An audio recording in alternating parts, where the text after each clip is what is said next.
All right. Welcome to Seward Soundwords, a very special episode because it has been several months since we had a show, and because who's here sitting next to me right now on the station? Bob Stark. Bob, thank you for being here. How you doing, man? I'm doing great. Thank you very much for having me here. So exciting to talk with you, Yeah. to be live on YouTube and on the radio, Yeah.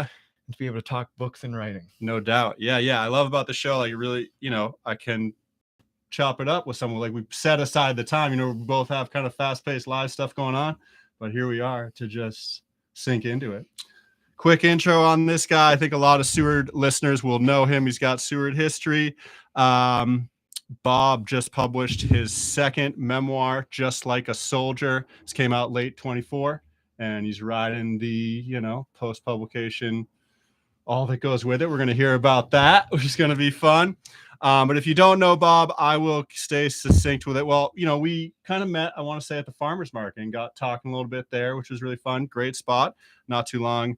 That'll be back. And then I remember reading your byline, your stories in the Seward Journal a little bit. So I'd seen your name, like, oh, this guy's got nice sentences, going back a bit more than that. But Bob Stark is a husband, father, soldier, author, farmer, and he's here.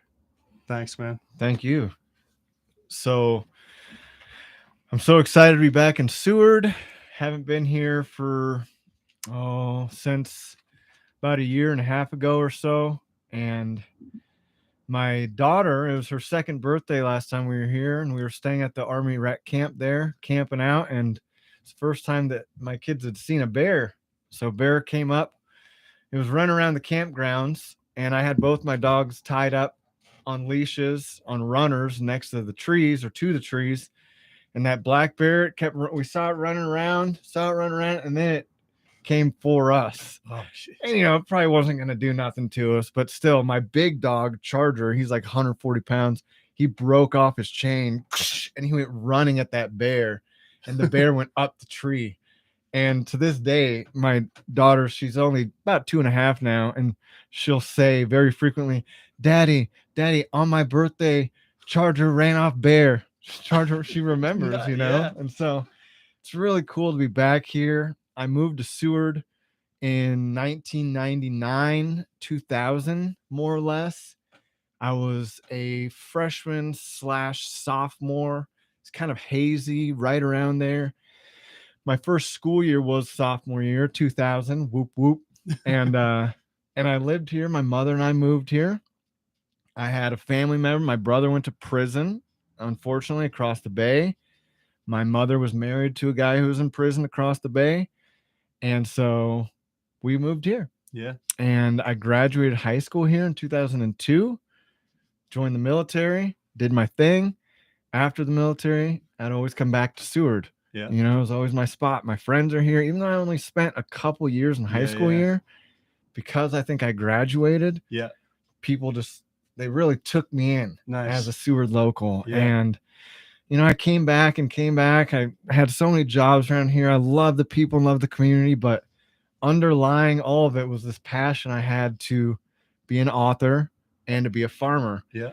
And I had a little money still saved from the military that I wanted to use to buy land. And when I was looking at the land in Seward, even back then, it's a little more now, but even back then it was like, okay, well, I need acreage. Yeah. And I need sunlight, and I need good soil. And I just kept going further and further and further out of town. And so in 2012, I bought the land over there in Happy Valley, Alaska, near where Dan Walker's father and family were living out there. Yep, exactly. And I've been living really out there full time for the past 7 years. On and off for the first few years, because I'd come back to Seward to find work to replenish my dreams over there. Yeah. And I moved over there as a single man. Yeah. With the dream of having a family, a farm, and an author. And today I've got 4 beautiful children, 2 twins that are 2 months old. I've got an incredible wife, and we are growing food, and I'm writing books. You man, so did it. Thank you, God. You need new dreams. That's Yeah. it. You got them. Yeah. Yeah, nice job. Thanks. Nice job with that history right there. But you've done that once or twice. That was great. That's the first one like was that. funny, Yeah. I like that detail of like, you need acreage, not like half an acre or what, but Mhm. also like the soil, the farmland. It's hard to grow here, but on the peninsula, you go west, there's opportunity for acreage, for better soil to farm it. Yeah. Yeah. And then you mentioned, being here, Seward, with your mom. I've just read the first chapter of Just Like a Soldier, the new book, Warflower. I read fast. And this one I could tell is going to be a fast read, but that's how the book starts right there. You kind of just coming back to see your mom. And yeah, that first chapter was great. It was Warflower-esque as far as just like your pace. I mean, they're fast reads. I remember because the material is so gripping, you're into it. I mean, you've lived a life, already, like, and there's stories and you're a writer. So it's like this nice combo of like I don't do memoir because I don't know, for many reasons, but my story doesn't seem that interesting to me. Maybe it is, but you got stuff you got to say about you, maybe I like to say my stuff through fiction, ideas I have. So I think just this combo, a great thing you bring is having been a writer, always, you talk about growing up, kind of having those writer instincts and doing some, and then having big story to tell, like that combo, and readers are better for it, Yeah, I remember when I was a high school student here in Seward, and back in the day I was dating this girl, and I was the librarian aide at school. Yeah. And I'm so sorry to admit this on the radio, but I was stealing books from the library. I'd act like I would check them out, but I would steal them, bring them home, and I'd read. I was a voracious reader. I always have been. I love books. Yeah. And I love writing. And so that time, I had this image in high school where the girlfriend, she had told a couple of the other girls in school that Bob reads all the time. And one of these other students, she came up to me and she was like, Patty Eilog was her name. She was like, Bob, so-and-so told me that you're a closet reader. Like, you read all the time. And I got so mad. No, I don't read. I got nothing to do with that. And I got mad at the person I was dating. And, it's always been a passion of mine, reading and writing. And it really didn't fit in with my identity for years as really someone who struggled with a lot of addictions and trying to be a tough guy and all this stuff. I saw writing as like the softer, something that, not to try and sound sexist, but that people like me didn't do. Yeah. And so you had this natural pull. I did. Yeah. I always did. That's some tension there. Yeah. So I ended up going to college, not to give my life story, but when I returned to Seward, when I returned to Seward after the military, I got out of that in 2006, and then I went to college. I came back in about 2008. There was a woman, Vanta Schaefer. Yeah. Bless her. Yeah. She, I lived with her family in high school, and when I came back, she was like, Bob, I really want you to write for the newspaper. She had the Seward Journal at the time. Yeah. And I was like, all right, let's try this out, Yeah. And I started doing one column a week. Yeah. And then eventually the editor left. And I think her name was Victoria Barber. And then Vanta asked me to be the full-time reporter. And so I stepped into this role as a guy who really didn't have the confidence. Yeah. I started writing 5 articles a week, and locals would come to me, and it really got me out of that shell of like, I'm not a writer. Yeah. You're covering the beat. And so that was a huge game changer in my confidence as a writer. And then the practice of writing sentences, writing descriptions, writing about different scenarios and interviews. And then I ended up drifting away. Then I bought the land in Anchor Point, Happy Valley, and I kept a 1 column a week column in the journal still. Yeah, in the journal. Writing about what you want to write about. Totally. Yeah. I did that for a few years. Yeah. And then, it just kind of ended so I could focus on books. Yeah. Because it wasn't my dream to be a magazine writer or anything like that. It's to be an author. Yeah. And like you said, these are memoirs because for me, I say it all the time, I really felt like I had to write these in order to write like fluffy, happy children's book stuff. But these were the things that were like weighing down these my are coming heart. First. They're coming. Gotta go. Yeah. And I try not to, I mean, because I know as really a nobody, I don't have a platform. I'm not a famous person. Not a lot of people want to buy a memoir unless they know you. Yeah. You know, or unless you're like Ivana Trump or whatever her name is. And so it didn't get a publisher. Right. You know, nobody would take it. They're like, we're not interested in this. We don't think it can sell. Yeah. And that's where the self-publishing came in. And that's where I'm just going to do this because I got to do it. And that's my life story. Now I'm shutting up. And that's been a great thing, right? To put it out yourself, and just get it out. You know, you got to write these, but then there's also the step of publishing. Like I love hearing about the Seward Journal.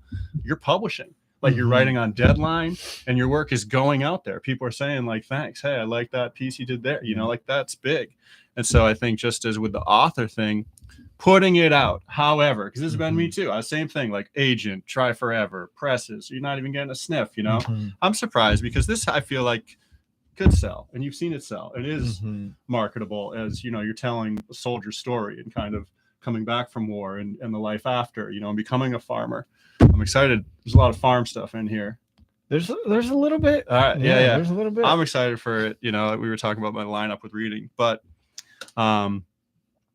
so I want to hear you read. We got plenty of time, but I mean, this is something that we're on right now as far as just like, I'm interested, like that self-publishing route, which is becoming a great way. It's always been a good way to go, but I think more and more, you know, established authors either are doing this, staying in control, being able to publish on their schedule, not wait forever.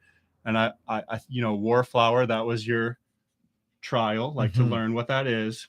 I'm interested to hear, you know, Warflower, I know went well, really found an audience, felt good. Now you're like, all right, I know how to do that. You already had this manuscript kind of in the works, right? No doubt. Yeah. So like going to Just Like a Soldier with this plan of like, all right, I know how to publish this. I know how to do it. And I know you like got to work, like you're a daily writer and just following you on like your socials and stuff, like going to the yurt, like it's time to write, making time.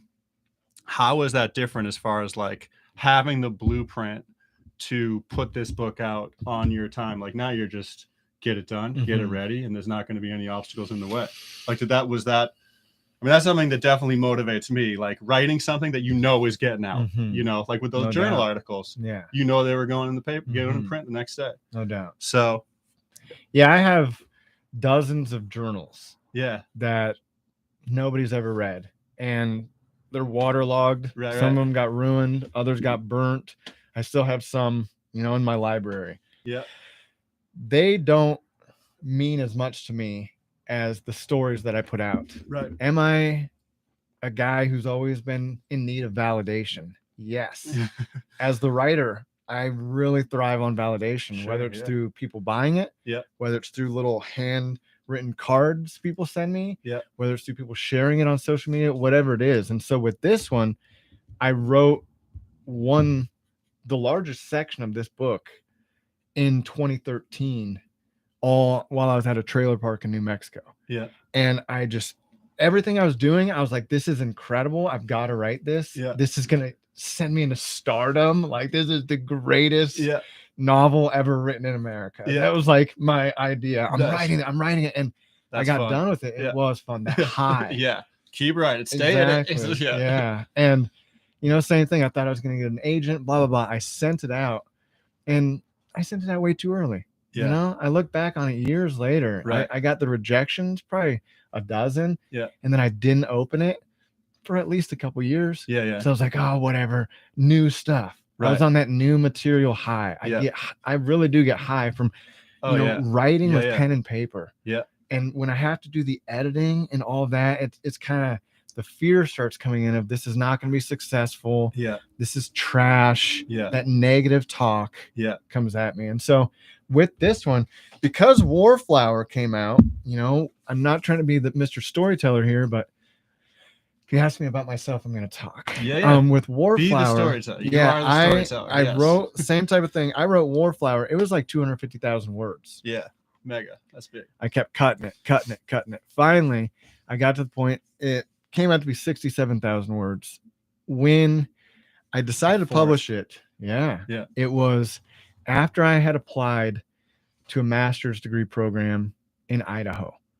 I had my previous professors at Evergreen State College, where I received my bachelor's, who told me, I mean, they didn't say guaranteed you're going to get into the school, Yeah. but they both had read my manuscript to Warflower, Yeah. and they saw all the essays and poetry I'd put out, and they were like, the chances are high Yeah. that you're going to get in. Yeah, I mean, you know, and my wife was pregnant Validation. for sure. Yeah. My wife was pregnant at the time, and we were really planning for me to get into that school in Idaho, fully funded, Yeah. have our baby born there, which I was born in Idaho. So Oh, we were wow. like, oh, it's Perfect. a sign Yeah, from yeah, God. right, yeah. We're supposed to be there. And Yeah. and when I got the rejection letter or the denial Right. from that school in Idaho, thinking it was going to open up all these doors Yeah. for publication. Right. Warflower was going to be published on a big scale after I made those connections. You hear that step. Yeah, get in school. You're going to be hooked up. I already got the manuscript. Here we go. Totally. Ugh. When it didn't happen, I remember just walking outside because my wife knew I was very devastated. And I can be an emotional guy. Yeah. So she just kind of gave me that like rub. Yeah. I walked outside and I went to the driveway and I'm walking around and I called my really good friend. Yep. You know, he's a mentor of mine. Nice. And I asked him, he's a real mechanical, carpenterial, if that's a word, type guy. Yeah, yeah. I'm more of an imaginative dreamer, artist guy. And Yeah. so I told him what had happened. And he said, you know, Bob, I've read your manuscript. You have a wife. You have a child on the way. You've got bills to pay. You need to just self-publish the thing and put it out there. Yeah. And I really denied that for about 15 minutes. Yeah. Because I thought it was like the epitome of failure. Yeah. I would rather publish from like the smallest local press than self-publish because I won't be respected in the literary world. And I hate to say it, but it's been quite true. I've found since self-publishing. Okay. I'm not like, they don't welcome me in to 49 writers. Like I'm not involved in any Alaskan literary events and things, even though I'm gaining a following with the crab fishermen and the soldiers and finding its audience. Exactly. Yeah. But I'm not a literary writer. I'm not an intellectual guy. And so make a long story short, I decided I'm going to self-publish this thing. I found out how to do it. It took me a few months of researching. Yeah. Unfortunately, I made the mistake where I didn't do a last read through. Okay. Because I was so over You'd it. been through it a million times. Yeah. And there were some like hard stories in there. Sure. I didn't want to go back through them. It's published. No, I hear you. Yeah. And so I put it out there, and only recently, as I started recording the audiobook, did I see how many mistakes are in there? And I was like, that embarrassment of, oh my God, I've got dozens. Typos. Some typos. But nothing, there's a couple other. Like I'm not sentiments, like things that you wish were not. There's one that I would say is a big mistake. Okay, I'm not going gotcha. to. Yeah. I'm not. I mean, it's not like this is false. Right. It was just I called someone something when they shouldn't have been there. Yeah. You know? Give me one more pass on that one. Yeah. But getting it out again. Exactly. That's gonna happen. You know, I kind of like the typos, the little stuff. You know, because it's like it's real. You know, it's like it's so even like big books by big presses. You find typos. You know, it's like it's hard. You just many people look at it, but everyone looks at it a certain way. It's a lot of words to go through. Mm-hmm. And I haven't had a single one guy out in Soldotna. I really respect him and like him. He had me on the radio not long ago, and he sent me like a printout with photocopies of here are the errors. Yeah. He did the same thing with Just Like a Soldier. Yeah. And I really appreciate that. Yeah. I do. Yeah. But he's the only one. Yeah. Most people are just like, oh my God, I love the story, blah, blah, blah. But to answer the question, because I went through all of that, I learned the hard lessons of putting out something with mistakes. Yeah. I learned how to get a cover designer, the importance of good covers. Yeah, which you have. Yeah. I mean, I'm so grateful for these covers, man. And they're different artists, right? It's the same artist who did both. Yeah. And finding out how to find the artist. Yeah. How to do the interior layout. All the steps. Right. It made it where Just Like a Soldier, I went further with proofreaders, editors, more current because I read over it. You were able to make little adjustments from Warflower. I'm going to do this better. I know that worked, that didn't work, and now I want to try this. So you're able to improve on it. Mm-hmm. And here you have a book that doesn't look self-published, at least like, I think back, like self-publishing, yes, I think it did have that farting in the wind kind of stigma, but I don't think it does anymore, nor should it, because books are getting out and the proof is in the pudding. Like read the book. You decide like it's the writing, but this book object that we got hardcover here too, option, which is pretty sweet. I mean, it's nice, feels great. Solid. Thanks. I like just getting into the pages. I love like these kind of just in the beginning of each chapter, there's kind of like buzzwords that kind of hit on topics you're going to come across. I'd never seen that. I was like, oh, I like that, you know. And then I went back through after reading one, like, yeah, those are all in. Those are kind of fun, like kind of little, yeah. You could do a lot with that kind of thing, just like pulling out like I don't know the various ways you kind of get your work out there, you know. And but that was cool. That was original for me. And that was one of the examples where my editor, you know, I'd hired an editor. Yeah. And I mean, no offense to the state, whatever. She was from California. Yeah, yeah. And so there were things that she had cut out of my manuscript that I'm reading it, you know, all her revisions, and I'm seeing like, dang, why is this page gone? Yeah. Why is this paragraph gone? Why is this joke gone? Right. She was really trying to make it homogenized, right, pasteurized. Like this is too raw. You don't want to put this in there. You don't need this. You don't need that. This, you know, there's some of it's sexist, it's racist. And I'm like, well, yeah. Right. I mean, I'm not gonna say like I'm racist or sexist, but there have been times in my life come across it, or I've thought these things. Like, come on, I'm just being real. Yeah. And that was one of the things she wanted to cut. Those them little buzzwords. Yeah. And I loved it. I saw it. Yeah, it's cool. Cormac McCarthy. Okay. Blood Meridian. Okay. It's the only book I've seen it in. Yeah. And I really like him. It. Yeah. That's good. I mean, that's what we do. You pick up little things like I want that. That would work good with my stuff. Yeah. I can see. So editor, you know, so you talk about self-publishing. You're not just all on your own. You know, like I'm going to get a team. I need that professional help because we do, you know, it's like, it's a lot of work. So I think that's really smart. But then I could see tension there with you because you're such a writer. Like you are persona out there. Like this is me, very honest, very like it is, you know, and I respect that. I did mean to say at the beginning, like you're a big inspiration for me, just like how hard you work and how you put yourself out there. Like love it. Like you're just going, you know? Man. Yeah. But I could see that being tough. Like, so with those cuts, how'd that go? You guys talk a little bit and you kind of get things back in, or you find like a middle ground there? You know, there was a lot of suggestions she made that were legit. Yeah. You know, I really, no doubt about it. You know, the whole outline of the book, when she looked at it, it may need the flow. Yeah. She was more of a developmental editor and not a line editor. Yeah. She did some line editing, no doubt about it, but it was more of how to. Yeah, there are two schools there. There are. Good. And so with that, it cost me $2,000 to have her do it. Yeah. And I'm grateful to have done it. I'm not going to use the same person next time. I will hire a different person. Yeah. But I think it's so important to have. Yeah. And a lot of the things that she deleted, I put right back in. Nice. I was like, there, you know, I know you think this is like too vulgar of a joke and it might turn away some readers, but I really don't care. Yeah. I'm not for banned books. And you're trying to really ban this whole side of society that thinks like this. Yeah. And I'm not for it, you know? So this book's forever. You know what you're going to live with your book, it's your book. No doubt. So like that's what it comes down to. Yeah. Yeah. I like that. Yeah. And this, to go along with that too, there's one whole chapter she tried to cut out. And don't get me wrong. Right. I understand. She had a point. Yeah. She did. Yeah. It slows the reader down. Yeah. We don't want the reader to stop there were two big things. We don't want the reader to stop and to realize there's a difference between the reader and the writer. Yeah. They need to be like, I'm reading this and this is me. Yeah. And she thought those 2 parts of the book needed to either be cut out or changed. One of the chapters was because she didn't think it developed the main characters well enough.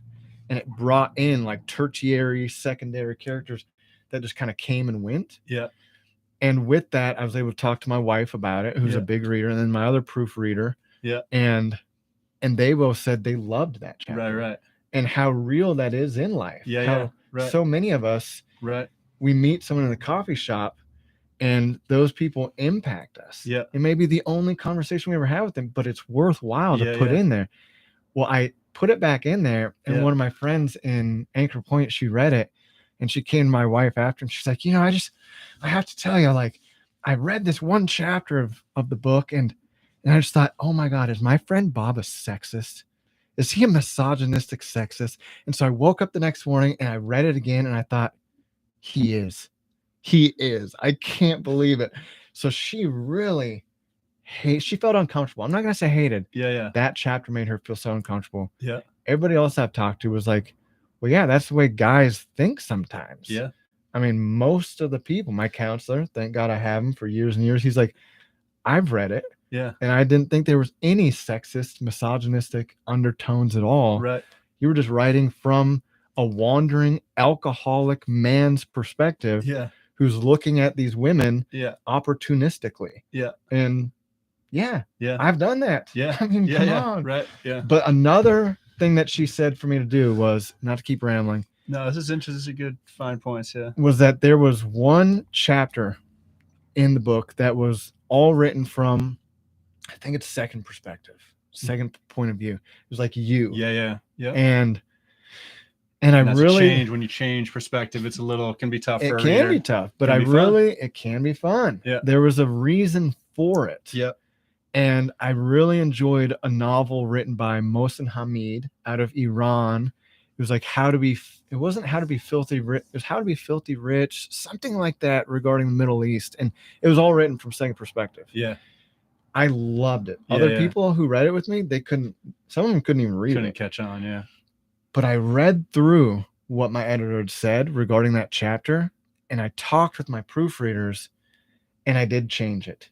And so in like the very beginning and the very end was kind of a question to the reader, like, what if you found these things in your dead father's belongings? You added that in. It was already in there. Oh, okay. Yep. But then all the rest of it changed. Instead of it was like, you think this and you think that, it was I. Okay. And so, it's finding Yeah. that middle ground, the compromise. Yeah. Yeah. Yeah. Those conversations. I mean, this is what putting a book out is like, like you go over it new ways, and these pieces cut up that are a little sensitive for some readers, and you spend more time to try to get those as right. And it comes down to just like a feel, you've been over it so much, and like, no, like that tertiary character thing, like, no, I want that in there. Like this, that feels right to me. I know this better than you, but you bring in that help, and that's going to make the book better. Even you evaluating, I'm sure those scenes, maybe changed a little bit, or even just makes you a better writer. Like those are these interesting conversations you get into when you're putting a book, if you're not putting the book out, you just like, I'll just leave it, Exactly. But when you're putting it out,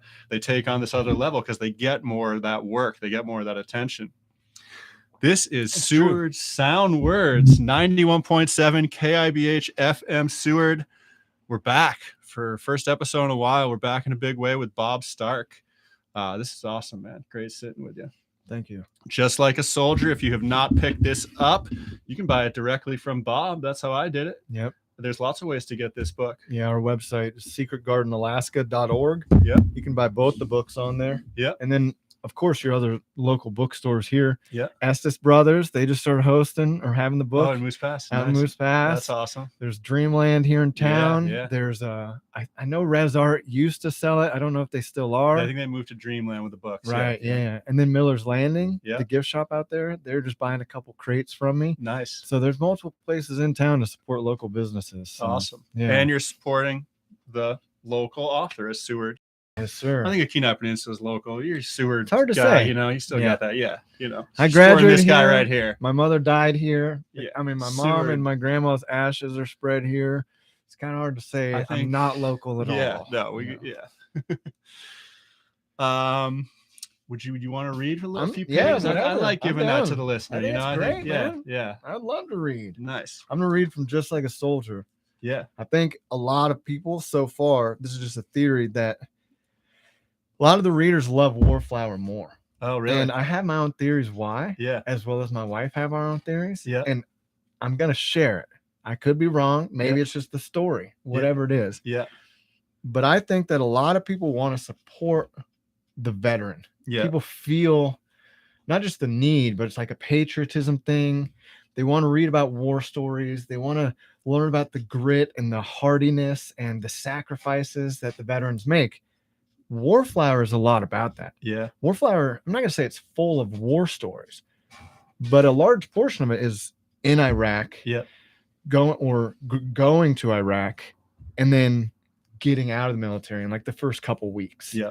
And you get to really see the struggle of the war veteran after. Just Like a Soldier is about 10 years later. Yeah. And I think a lot of readers, as well as Americans, want the veteran to have gotten their stuff together Yeah. by this point. Now you're just like a slacker. Yeah. Now you're just an alcoholic. It's time to buck up. It's time to move forward. And just like a soldier, there's only a couple, maybe just one war stories in it. It's mainly after. Yeah. And it is dealing with all of those struggles that, yes, there's PTSD, whatever you want to call it, that the main character, myself, are dealing with or is dealing with. But there's so much more to it. And so that, to me, I think it makes people uncomfortable because they see kind of that homeless veteran story. And they don't really want to know it. They just want to give money to it and be like, here, man, like, let's fix this. Right. But to hear the stories makes you uncomfortable. Yeah. And I think that's a lot of what Just Like a Soldier is. And so, interesting theory. With that being said. Yeah. But like, making the reader uncomfortable. I mean, I think that's a good spot to be in, like that. And some of the other things you spoke about, your original things, like that, this editor who has like, okay, this is how a traditional arc and things would go. Like you're getting in those things that make it different, that make it a more natural book. So yeah, that's interesting. I wonder about like the debut too, like, all right, first book, Bob, I agree. Yeah. And debut as far as like support, but also like, I know maybe these are kind of written together, like, but I always think like an author's first book gets so much, like there's a lot of time worked on it, time to put it together. And like, yeah, but I agree. Time will tell. You'll maybe get more information. I mean, it's early. That's cool. You're already getting feedback on Just Like a Soldier. Yeah. I mean, with Warflower, the first day it came out, there were like 256 sales. Yeah. With this one, I mean, in the first month, there were like 5. Yeah. Online. Yeah. Mind you, stores are buying it, but it's been building. Yeah, and I do think, like what you said, it's because the first one, and not to mention this one, I did a Kickstarter campaign. Yeah. And that really changed things. Yeah. People bought it initially or originally, but yeah, those numbers count for that first day, right? The pre-orders. You're right. Yeah. You're right. So the Kickstarter, so that was a new thing, a change you made. You didn't do that with Warflower. No. Maybe we can get to that as I know you're about to read, but that's just new. I think, I like to pitch to like new writers or people who have that book, writers like, how do I do this? And you're a story of like, this is how you do it. And this is how I changed to do it better this time. And now with the third book, because I know there's a third book, I know there's more books. Yes. You're going to keep making adjustments. You're going to, like you get this experience and you get better at putting out books. We know we're writing, we're getting better at that on our own, but putting them out helps energize the writing and just, Yeah. And that's maybe the hardest part is finishing. Yeah. Okay, so I'm going to read from Just Like a Soldier, a memoir. I'm just going to start at the top. Yeah. Bring them in. I guess I don't know how you do this initially, but I'll just say For Savannah. Yeah. My Girl. That's how you do it. Yeah. Also by Robert Stark, Warflower, True Story of Family Service and Life in Alaska. 7 Principles of a U.S. Army Soldier. Leadership, the acronym. Loyalty, duty, respect, selfless service, honor, integrity, personal courage. Quote, we are not youth any longer. We don't want to take the world by storm. We are fleeing. We fly from ourselves, from our life. We were 18 and had begun to love life and the world, and we had to shoot it to pieces. Eric Maria Remarque. All Quiet on the Western Front. Part 1. Kindness of Strangers. Chapter 1. Seward, Alaska. September 2015. I left my home on the farm in Happy Valley to visit my mother's haunted apartment in the coastal town of Seward. When I entered the apartment, a large black man walked past me with a backpack and a grin. Great, I thought. She's still dating him. I'll bet he's still living on her couch without paying rent and beating her up like he used to. I removed my shoes and entered the living room where my mother sat on a 2-cushion hide-a-bed couch with a camouflage duck hunting pattern. Hi, Mom. How you doing? I leaned down to hug her. I'm okay, son. She smiled and strained to turn her head as I sat beside her. Better now that you're here. I had to come and see my beautiful mother. I miss you. I miss you too, son. I am glad you're here. I watched her to see if she looked any better than when she visited the farm a few weeks prior, but she didn't. Her neck and face were swollen, and she was still in pain. She winced with every move. "Are you still not working, Ma?" "Not yet," she said, "and it's driving me flippin' crazy. I wish my back would heal, but it doesn't want to cooperate." "Did you see a doctor yet?" No response. "Mom?" No response. "Did you see a doctor yet?" Her back pain had been there for months, yet she still stocked shelves, used a deep fryer, and ran the register at the local grocery store until the pain was so bad that she took paid leave to stay home.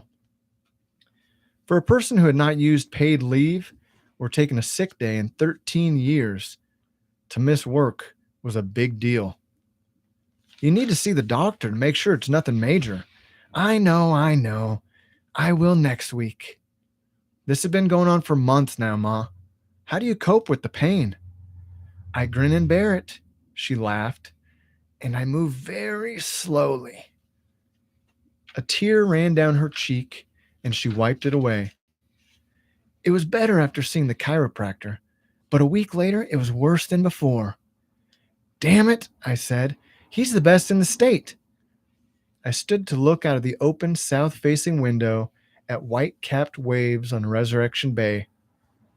"Maybe you can see him again, or his brother, the acupuncturist." "I tried, but I need an x-ray before they will see me." "Doesn't your insurance cover that?" "Yeah." "So I will. Another tear ran down her cheek. "Next week." "What's the matter, Ma?" I sat and swung my arm over her shoulders. "I've only seen you cry twice in 30 years. So why the tears?" She stared at the TV as a robot with a pistol shot at people. "I'm tired of being in pain," she said, "and I feel worthless not being able to work." "I'm sorry, Ma." I rubbed her back.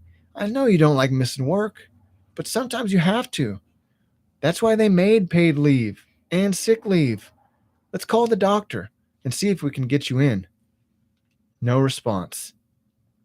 "The last time you visited the farm, you snored so loud I could hardly sleep. That is unusual for you." She wiped her eyes. "I know, and it's only gotten worse. Some nights I go to sleep and I can hardly breathe, and I don't think I'll wake up in the morning." Damn. So much for quitting smoking 15 years ago. I'm worse off now than I was back when I smoked.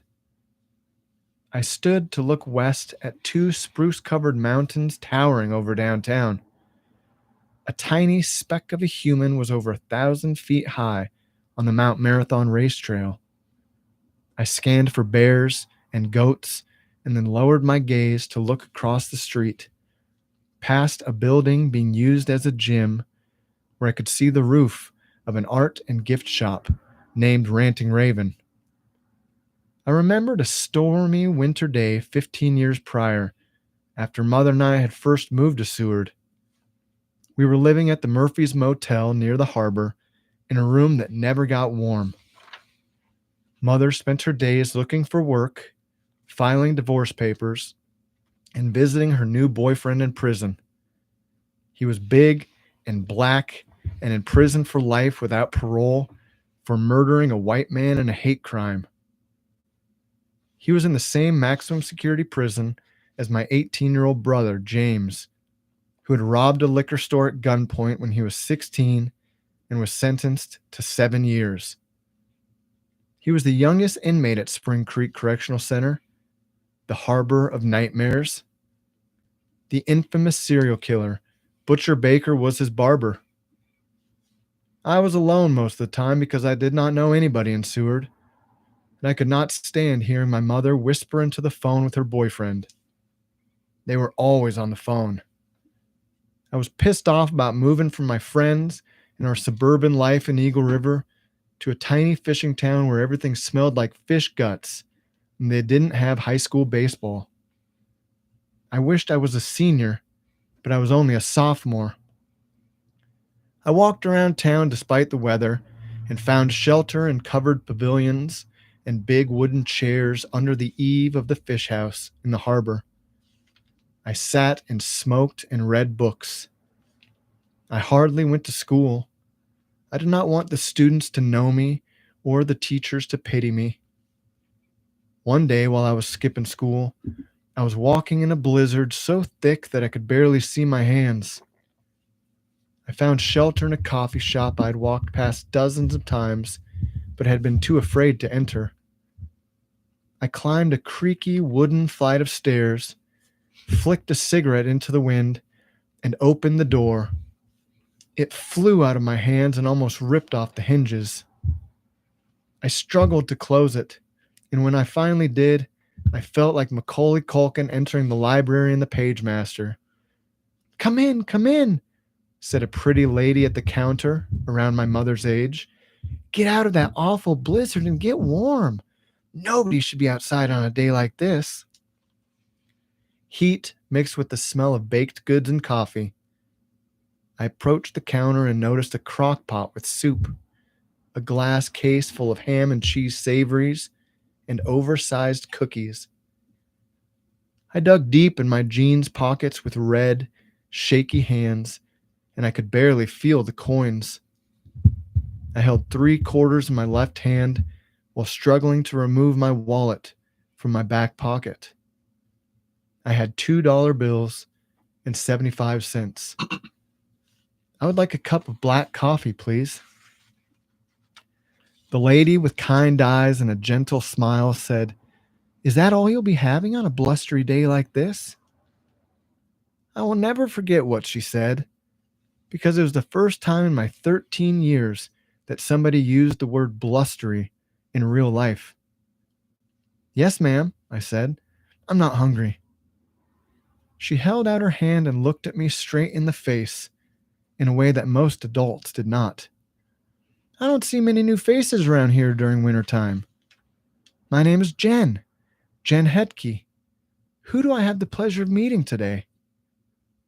I shook her soft, warm hand with a cracked, icy hand. I wanted to hold on for hours. My name is Robert.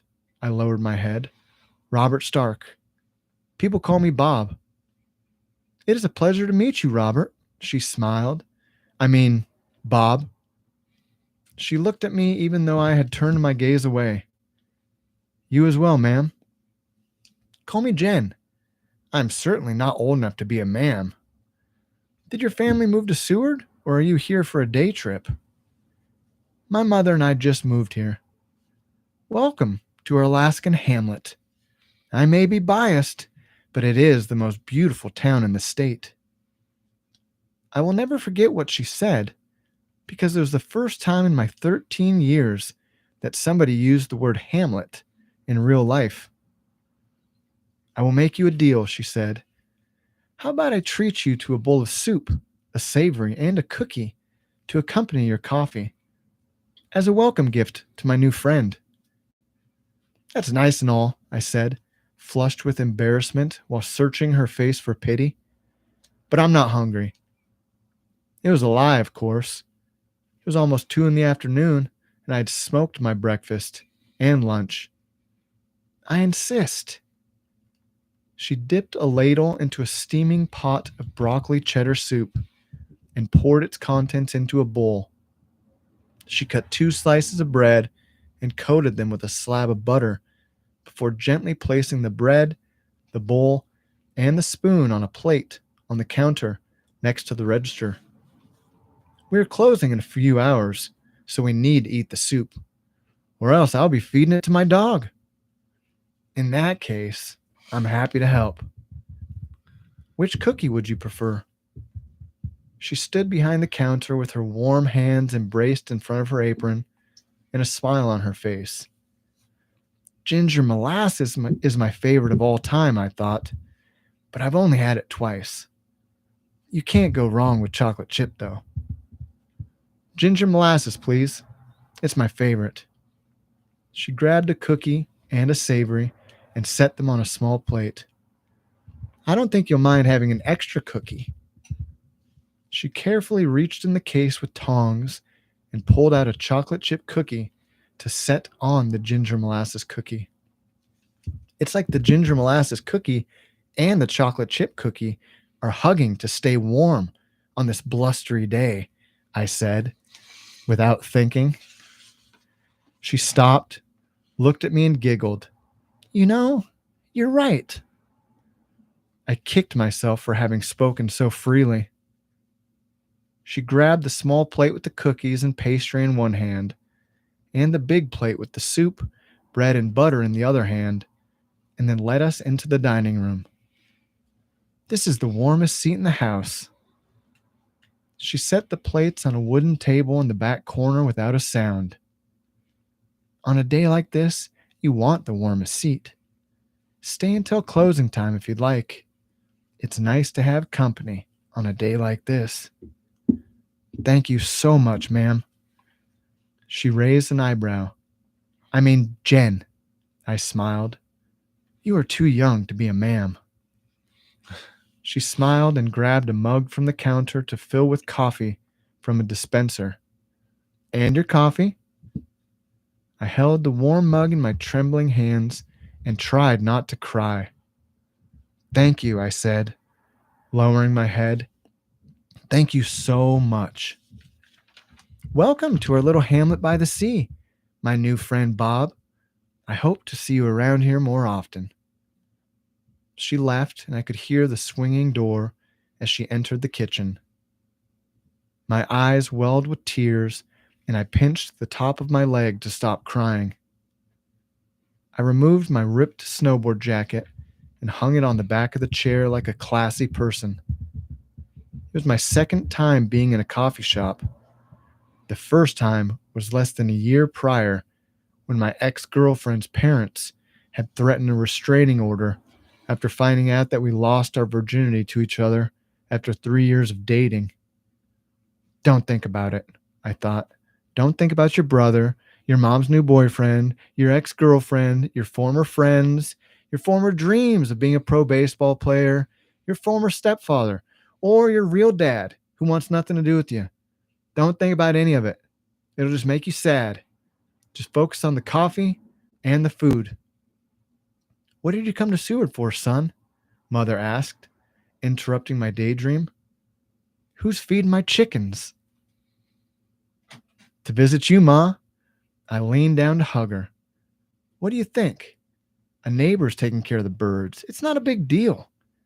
What movie are you watching anyway? And do you mind if I bring the dogs up? She shook her head and tightened her lips. I don't know, son. It's something on. Bring my dogs in. I miss them.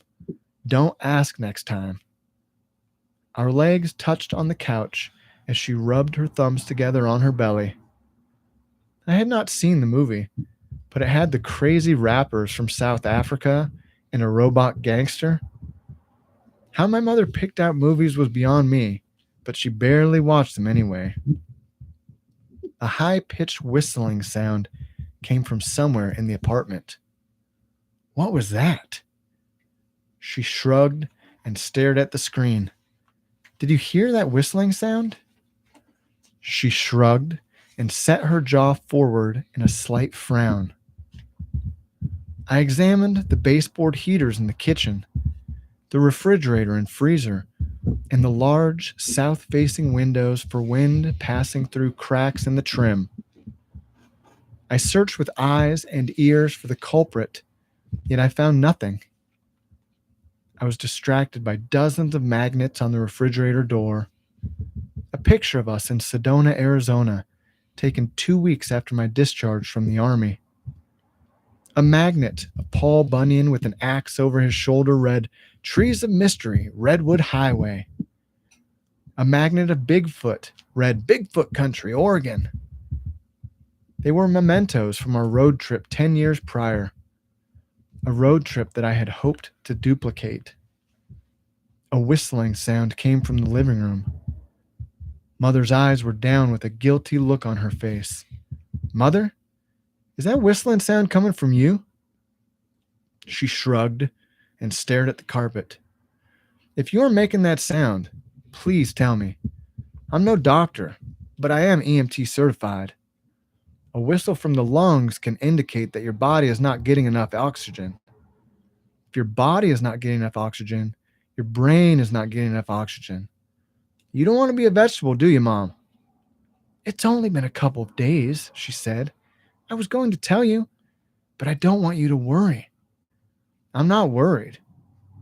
Let's call Dr. Ursel at Glacier Family Medicine and see if he can squeeze you in. We can wait until next week. Maybe it will get better. We were talking about your brain here, Ma. Do you want to live the rest of your life like a withered spud in a wheelchair? She shook her head. I didn't think so. I dialed the number as she pinched her leg with one hand and wiped away tears with another. Boom. Nice chap. Thanks. Thanks for reading that, Bob. Thanks for having me. Yeah. Well, I know everyone enjoyed chapter 1 there from Just Like a Soldier. So cool to hear you read, this is yourself, and your mom. You're doing your voice, you're doing her voice. It's like, but like that is that's another level kind of reading. Because they're characters, but they're real people. Mm-hmm. But this is stark stuff, maybe someone who hasn't read Warflower or is new listener to Bob, like, what's this guy about? I think that captures your style and like what you do a lot of ways. I mean, anything would, but like some of your big strengths, it's concise. It's you characterize and you capture things. So with just these, objects and image, like characterizing your mom, of course, you know her so well. There's many choices on how to do that, but you do it in such a way that the reader gets it. Like she misses work. And that's something a lot, I get that. Like that's something a lot of people would be like, oh, that would be hard, Mm-hmm. And then the mother and son, the story, like trying to get her help, and she's stubborn. Like right away, we know this dynamic as soon as you're in the room. Mm-hmm. And this just contrast in the coffee shop of like, I love the cold hands, 3 different times you go back to those, the cracked, icy hands. And then that contrast with this warm soup and everything nice about the coffee shop, right? It's so good. Thanks. Yeah. And, but then also you're getting like some heavy stuff, right? Mm-hmm. Like when you go and you talk about your mom's boyfriend, you talk about your brother at Spring Creek, the youngest inmate there, getting his haircut by Butcher Baker. So like, I mean, chapter 1, the reader knows, like, when you talk about those uncomfortable things coming with the war, it's like the deal is made early on. Like you're letting them know, like, look, there's some stuff in here, and so that just like this, you're not hiding in your books. You are putting it out there. That's a very Bob Stark thing, which I think is awesome, Thanks, and like that's what makes good writing, like coming with it. It's loaded. Like that's the one chapter I read. This is on my list. We talked about my reading. I'm excited. I kind of like to hold things too. Like when I get like a new jacket or something, like I won't wear it for a while. You look forward to it. I'm like that with presents. I'll get a present or a box from someone, and I won't open it. I'll have it sit in the corner of the Yeah. house. And my wife will be like, "Why don't you open it? Just open it." I And may I'm like, need to open "I that like someday. it." I'm doing pretty good. Like you have a little. It's like that's a lift. That's a pick me up. But what a cool Seward chapter too. We're moving all around town. It's hitting the spots and. It's blizzard, it's blustery. Yeah, I'm reminded of the wind. When I came back this time, it's like, whew, right. I thought it was cold where I live. The wind, it's nothing like here. Yeah, the wind is really blowing. Yeah, and you could say like wind howled and go wind. Like you don't overwrite, but you do the door. We all know we've all opened that door. Rezar, we're like, oh, you get a hold of it, like almost ripped off his hinges. Like these real tangible things that you just feel. It's like. It's great writing. It's really like appreciate that's it. where we tap in. Like I'm with this guy. Like you were talking about the reader, the writer, and kind of just getting them together. I think that is what it's all about. That was really eloquently put. Like that is the goal. And those details and these ways you characterize with just enough. That detail, they got it. Next thing. And then a nice setup to that too. Here you are with your mom, present day of the book, and then you just. Like you do well. A lot of dialogue to your books, which is nice. I think that contributes to the pace, but you take these little breaks with the description now, or like your thoughts about your mom, like when the reader needs to know this, and then we get the long break into the kind of flashback to you and your mom's first time in Seward, and then coming out of it so nice. Like that took a long time. It's really nice. I really appreciate it. Chapter 1, it's got to be good. So. That's good. That one's good. Yeah, thanks, man. Yeah. One of my greatest compliments I think that I've received from Warflower was that it was highly controversial. Yeah, And that's good. I never thought of myself as like a controversial person. Right. I've always been kind of like that guy in the alley who just keeps to himself. Yeah. I'm not really involved in politics. Right. Like, You're I don't not want trying to to talk mix it about up. Yeah. I'm not Mr. Activist waving signs and putting my money here and there. But when I was told that what I wrote was controversial, it really kind of empowered me. Yeah. And going back to you did something there. Totally. Yeah. Something you had mentioned earlier about how you respect, not to paraphrase what you said, like what I'm doing, putting myself out there. Yeah. And that can be such a challenge because we start worrying about what everybody that we know and don't know thinks about us, whether it's on social media or through the written word or way we talk with people, whatever it is. Yeah. But to really put that aside, and be like, I'm being controversial. Yeah. It doesn't matter. I'm putting it out there. Yeah. I've got to put the stuff out there. And with Just Like a Soldier, it was really, really hard for me to make the decision on where it started. Yeah. And one of the editor notes that she had said is she wanted me to change the first paragraph. She wanted me to change all the colors of people. Yeah. There shouldn't be a black man or a white, nothing. It's all the same. And for me growing up, my experience isn't that. Right. I mean, I'm from a small town in Seward. Yeah. There's not a lot of diversity here. Yeah.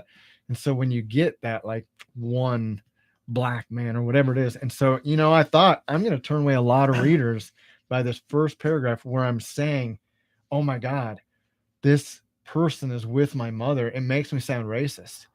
But as they read further, they realize there's reasons behind the writer questioning that decision in his mother's life. Yeah. And, it's that brutal honesty. I decided, you know what? If you don't want to read any further because you think that about me, that's okay. Yeah. But there's going to be the people who do read it and they're like, dang, I've felt that bias before too. And they can identify with it. So that brutal honesty, but also like you have this part coming, like even in your chapter 1, there are connections like, oh, he planted that seed on there's no high school baseball team. Like, oh, he must like baseball. And you come back, want to be a pro baseball.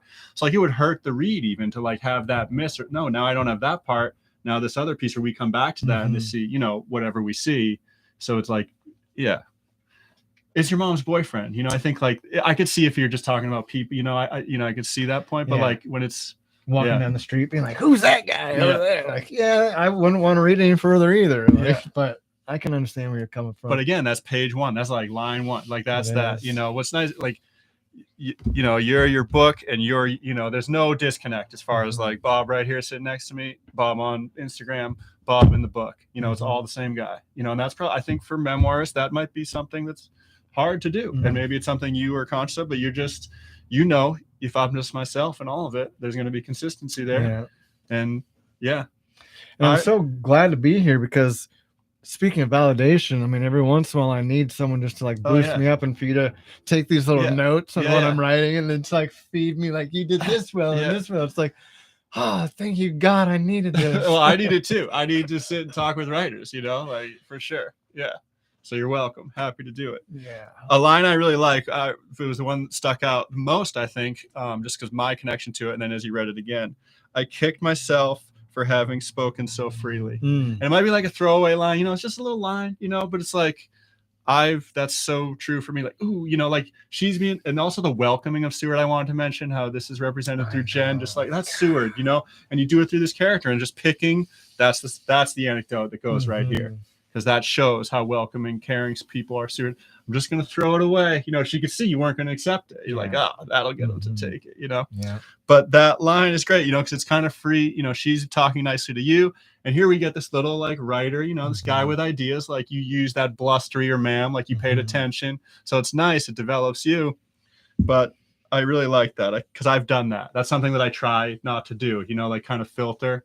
And I will, it might not mean anything, but I like overthink it. Like, and I've gotten better because I've really like paid attention to it, but like, just don't speak so free, or like know when to, like with company or whatever. Cause even though it's like, you're just trying to hang out, it's not like, but you kind of question it. So that one really, I love that. Cause I've worked with school children, both elementary up through middle school and high school. And it's something that I felt not so much in elementary, and I see it in my kids, like they just say whatever. No filter. Yeah. But as you start getting into middle school, probably later, 6th grade, whatever it is, I'm not a psychologist here, Yeah. but I've seen it in those grades on up where, I mean, they don't want to say nothing to Right, you. right, It's right. like a complete, quiet, and you know, yeah. there's so much in there, Right. and they're so hesitant to show themselves. Right. And now it's like, whether it's on social media, I follow quite a few kids that I taught in Yeah, yeah. school, and they don't post anything. Right. They don't want any judgment right. from anyone, Right. you know, and that was me Yeah. as that 13-year-old, Right. 15,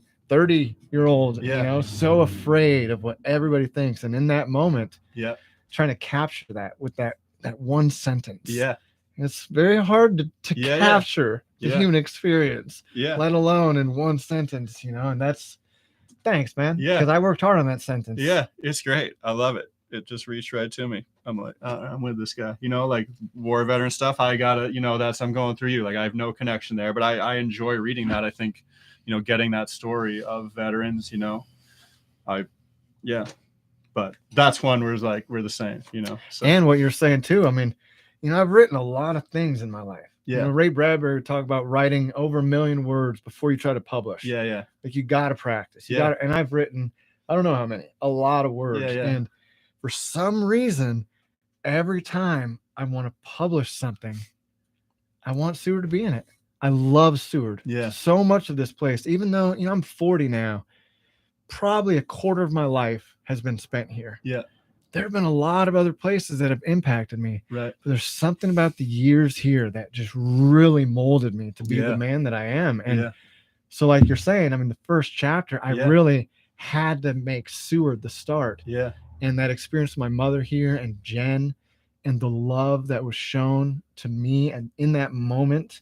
And I also kind of wanted to, not to talk about myself, but wanted to show the contrariness of like how my editor was like, oh, you should cut this whole page or this whole chapter because them little random incidences with tertiary characters, like it doesn't matter to the reader. Well, I'm sorry if it doesn't matter to the reader. I'm a writer Yeah. and they mean a lot to me. And Yeah. that moment with Jen, Yeah. I mean, it changed my life, Yeah. man. It really did. You And just trying to got put here. it down there. Yeah. And so, Smoked your breakfast, like another just Yeah. great, you know, that's 3 words, you know, but we understand this kid's struggling, you know, he's 13, Mhm. he's smoking, he's not eating well, it's cold, like right there, Mhm. you're really struggling, you know. So I think that's where you're able to speak loosely, because here you just got this hit of just like total warmth and like, Mhm. you know, and the cookies hugging, that kind of represents you and Jen a little bit, you know, just kind of like you just Yeah. got warmed up like those. Like there's a lot of levels going on. thanks, But yeah, man. that's Seward thing. I mean, big formative years, right? This Mhm. is where you left here to go to Iraq, right? Was this Yep. your last place you were living? Mhm. All the big stuff with your mom here. Yeah, So maybe writing that's letters to home. Those letters were to to Seward, right in Seward. Yeah. you know, yeah. or my Seward friends Yeah. coming back from leave to home. It was to Seward. Yeah. I mean, every time I come back here, I'm like, why did I not buy a house or land here? How can I do it? And then I look at my salary Yeah. and I look at